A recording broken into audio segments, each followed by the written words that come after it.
welcome back to Invested. Quick question we're reading is, what is the typical cost of equity versus cost of debt today? Great question. Where is the cost of equity for developers and asset owners today, and how does that compare to what the cost of debt is for acquisitions and development projects? I think there's two elements in here. I think even the equity, they're probably talking about private credit as well too. So I'll give it to you from a just pure equity and debt and private credit versus debt. So easy things to say is, of course, depending on the risk. Right now, private equity, so if you're getting money as a syndication, you're going to have to pay 8, 9, 10% preferred equity.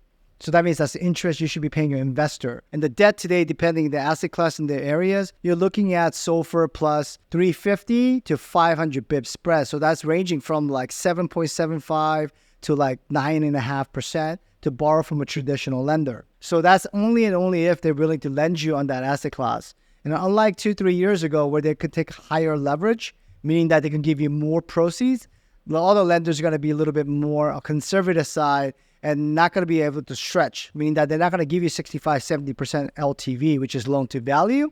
They'll be closer to 50, 55, stretching 60 if it's multifamily or something a little bit more stable. So those are the two things you have to really look out for. And also another factor is going to be cap rate, but that's another thing.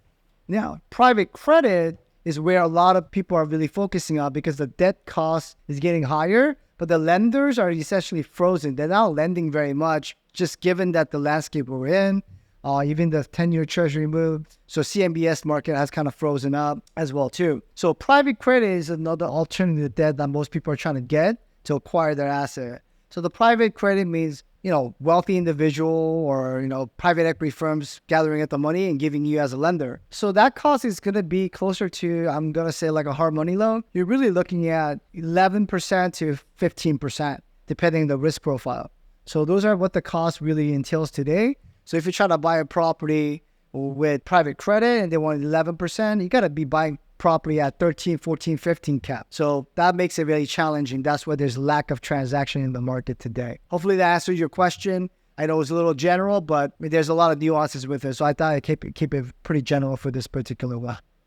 If you found this content helpful, please follow, like, and subscribe, and ask comment. Thank you.